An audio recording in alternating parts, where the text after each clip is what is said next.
नहीं सती तब नारी सुहाओ, संशयासन धरी जग गाओ। जसु कथा तुम ब्रज ऋषि गाई, भगति जासु मैं मुनि सुनाई।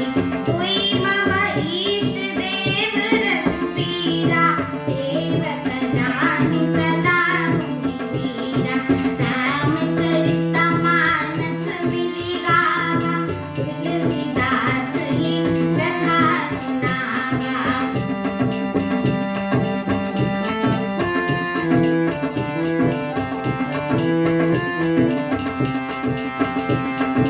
वीर जोगी सेठ संतत विमल मन जिता, कही कही रीति निगम पुराण आगम जासु कीरत गावही।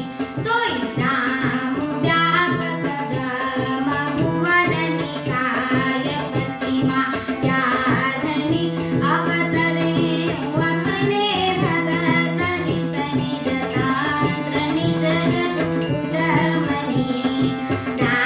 रामचरितमानस मिलि गावा, तुलसीदास ये कथा सुनावा।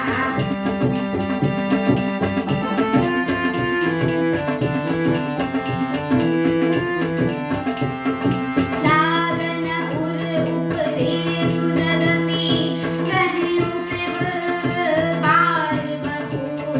बोले बिहसि महेशु, हरि माया बरु जानि जिय।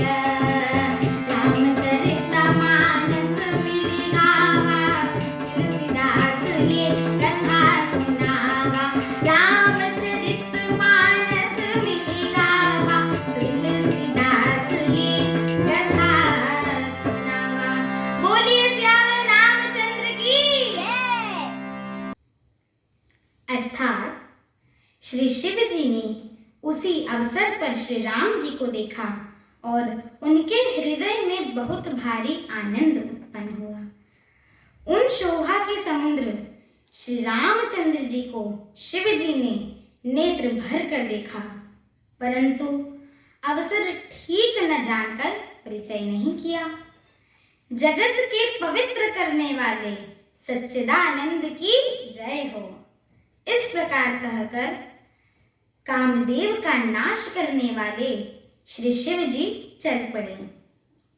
कृपा निधान शिव जी बार बार आनंद से पुलकित होते हुए सती जी के साथ चले जा रहे हैं।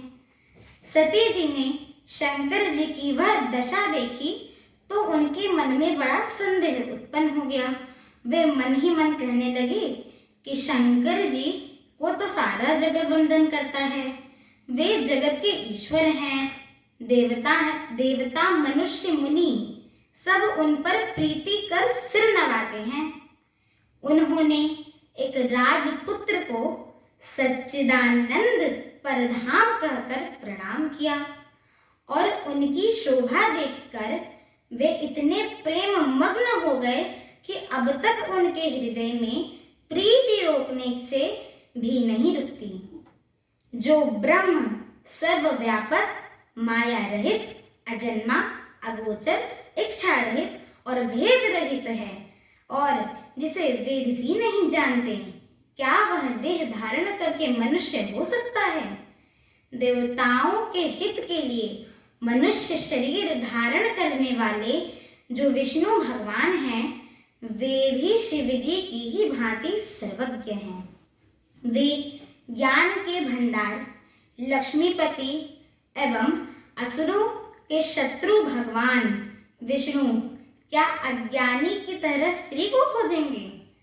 फिर शिव जी के वचन भी झूठे नहीं हो सकते हैं।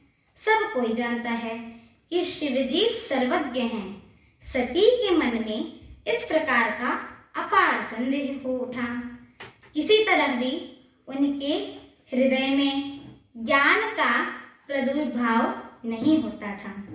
यद्यपि भवानी जी ने प्रकट कुछ नहीं कहा, पर अंतर्यामी शिव जी सब जान गए। वे बोले, हे सती सुनो, तुम्हारा स्थिर भाव है, ऐसा संदेह मन में कभी न रखना चाहिए। जिनकी कथा का अगस्त ऋषि जी ने गान किया और जिनकी भक्ति मैंने मुनि को सुनाई, वे ही मेरे इष्ट देव श्री रघुवीर जी हैं, जिनकी सेवा ज्ञानी मुनि सदा किया करते हैं। ज्ञानी मुनि योगी और सिद्ध निरंतर निर्मल चित्त से जिनका ध्यान करते हैं तथा वेद पुराण और शास्त्र नीति नीति कहकर जिनकी कीर्ति गाते हैं, उन्हीं सर्वव्यापक समस्त ब्रह्मांड के स्वामी मायापति नित्य परम सर्वंत्र ब्रह्म रूप भगवान श्री राम जी ने अपने भक्तों के हित के लिए अपनी इच्छा से रघुकुल के मणि रूप में अवतार लिया है। यद्यपि शिव जी ने बहुत बार समझाया, फिर भी सती जी के हृदय में उनका उपदेश नहीं बैठा। तब महादेव जी ने मन में भगवान की माया का बल जानकर मुस्कुराते हुए बोले। मेरे आगे की कथा सुनने के लिए मेरे चैनल को लाइक, शेयर, सब्सक्राइब एवं कमेंट अवश्य करें। बोलिए श्याम रामचंद्र की जय।